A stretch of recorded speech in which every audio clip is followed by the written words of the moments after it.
And we can make the best ad in the world, it won't do anything. And the client agreed, and we thought, this is great.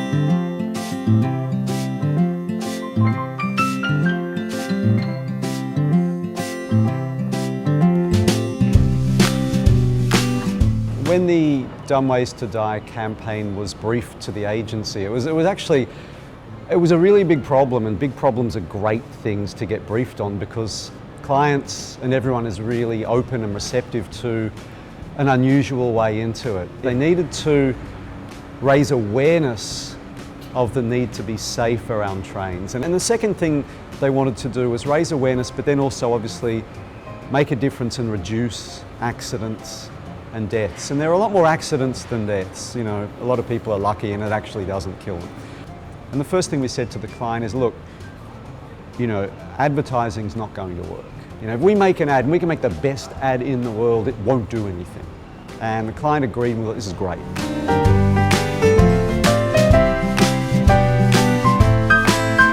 We had a very receptive and open client, and the brief to us was, do something that will work. And we don't care what it is, but it must work. We really want to make a difference, which is great.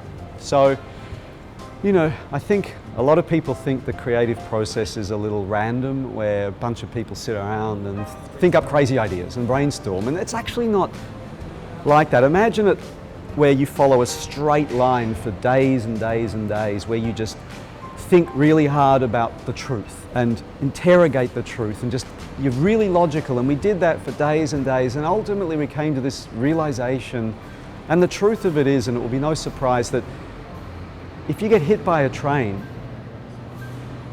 you've been really, really stupid. I mean, you can't accidentally get hit by one. They're on tracks. They don't jump out of nowhere. They're predictable. If you get hit by a train, it's your own stupid fault, truth. And no one wants to be stupid, especially, I mean, young people. No one wants to be stupid. A lot of people like to take risks, especially young people.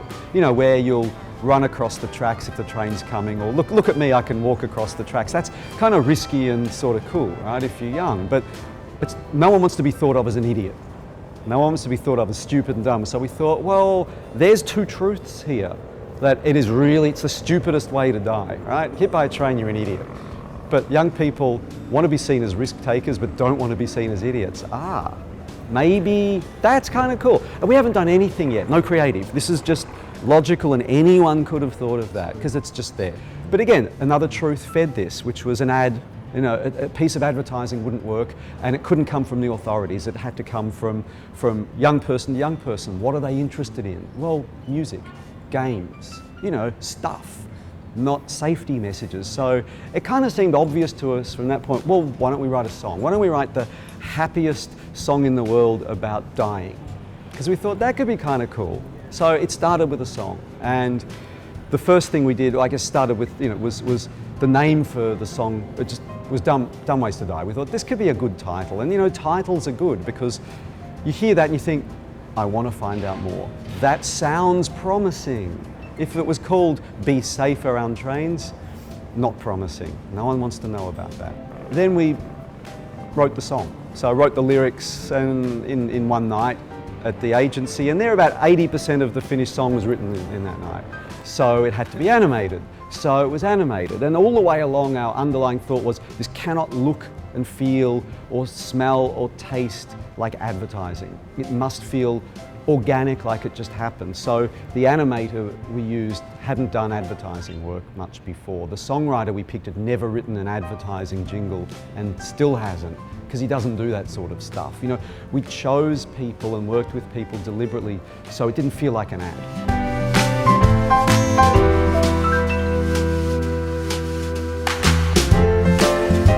You know, a lot of people said 3 minutes was too long.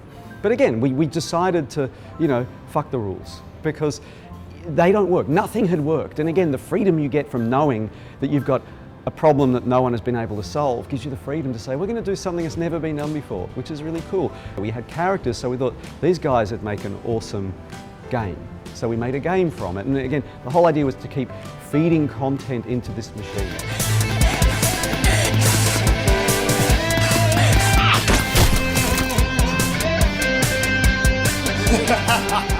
And to construct the 3-minute film, so for 2 minutes and 50 seconds, you had no idea that it was teaching you something until the very end, and you're like, oh.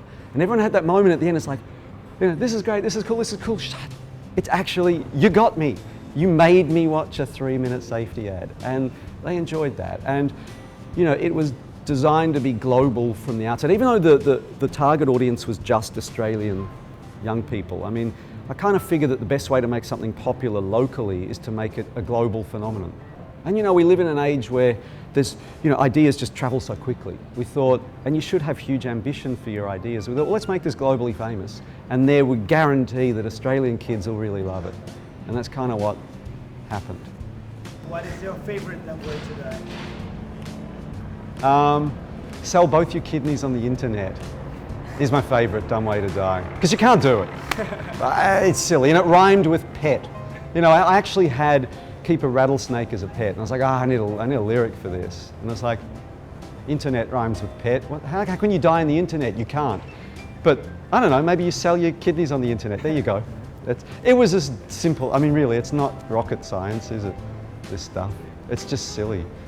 But sometimes clients say yes.